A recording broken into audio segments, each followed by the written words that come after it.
വലിയ നീലക്കടലിന് നടുവിൽ തിരമാലകളെ വകഞ്ഞുമാറ്റി ഒരു ചെറിയ കപ്പൽ ഒഴുകി നടക്കുന്നു. അതിലാണ് നമ്മുടെ കുട്ടിപ്പട്ടാളക്കാരൻ ലൂഫി ഉള്ളത്. ലൂഫിക്ക് ഒരു പ്രത്യേകതയുണ്ട്. അവൻ കഴിച്ചത് ഒരു മാന്ത്രിക പഴമാണ്. അതുകൊണ്ട് അവൻ്റെ ശരീരം റബ്ബർ പോലെ എത്ര വേണമെങ്കിലും നീളും. സീസൺ 2 ഈ ആദ്യ ഭാഗത്ത് ലൂഫിയും സംഘവും എത്തിയത് ലോക്ക്ഡൗൺ എന്ന വലിയൊരു നഗരത്തിലാണ്. അവിടെ പണ്ട് ജീവിച്ചിരുന്ന കടൽ കൊള്ളക്കാരുടെ രാജാവായ ഗോൾഡ് റോജറെ തൂക്കിലേറ്റിയ ഒരു കൂറ്റൻ ഗോപുരമുണ്ട്. ലൂഫിക്ക് ആ ഗോപുരത്തിൻ്റെ മുകളിൽ ഒന്ന് കയറണം. അവൻ വലിഞ്ഞു കയറി ഏറ്റവും മുകളിൽ പോയി നിന്നു. അങ്ങ് ദൂരെ കടലിൻ്റെ ഭംഗി കണ്ട് ലൂഫി സന്തോഷത്തോടെ കൈവീശി. പക്ഷേ താഴെ ലൂഫിയുടെ ശത്രുവായ ബഗ്ഗി എന്ന വിചിത്രമായ വില്ലൻ ഒളിച്ചിരിപ്പുണ്ടായിരുന്നു. ബഗ്ഗിക്ക് തൻ്റെ ശരീരഭാഗങ്ങൾ മുറിച്ചു മാറ്റാൻ കഴിയും. ബഗ്ഗിയും അവൻ്റെ കൂട്ടുകാരും ചേർന്ന് പെട്ടെന്ന് ലൂഫിയെ ആ ഗോപുരത്തിന് മുകളിൽ കെട്ടിയിട്ടു. ലൂഫിക്ക് അനങ്ങാൻ പോലും പറ്റിയില്ല.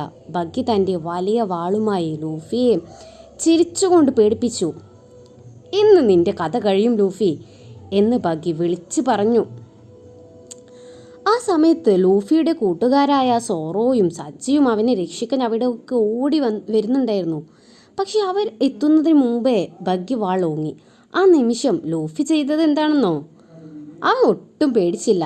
പകരം ആകാശത്തേക്ക് നോക്കി അവൻ തൻ്റെ മുത്തുപോലുള്ള പല്ലുകൾ കാട്ടി വലിയൊരു ചിരി ചിരിച്ചു. "ഹ ഹ ഹ, സോറി കൂട്ടുകാരെ, ഞാൻ പോകുന്നു" എന്ന് ലൂഫി സന്തോഷത്തോടെ പറഞ്ഞു.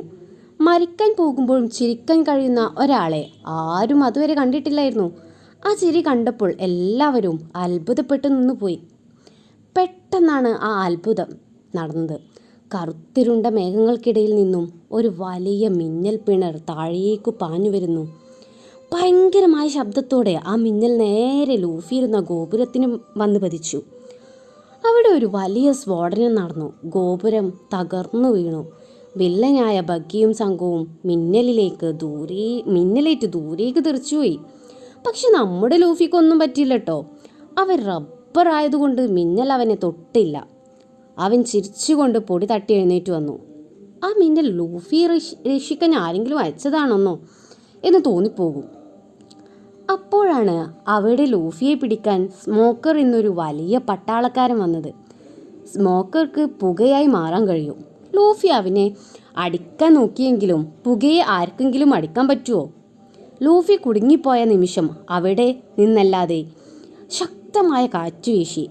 ആ വലിയ കാറ്റിൽ ലൂഫിയും കൂട്ടുകാരും പറന്നുപോയി തങ്ങളുടെ കപ്പലിൽ ചെന്നു വീണു. മഴ ആർത്തുലച്ചു പെയ്യുകയായിരുന്നു. ലൂഫിയും നാമിയും സോറോയും സജ്ജിയും ഉസൂപ്പും തങ്ങളുടെ കപ്പലായ ഗോയിങ് മെറിയുടെ മുകളിൽ ഒത്തുകൂടി. അവർ ഒരു വീപ്പിക്ക് ചുറ്റും നിന്നു.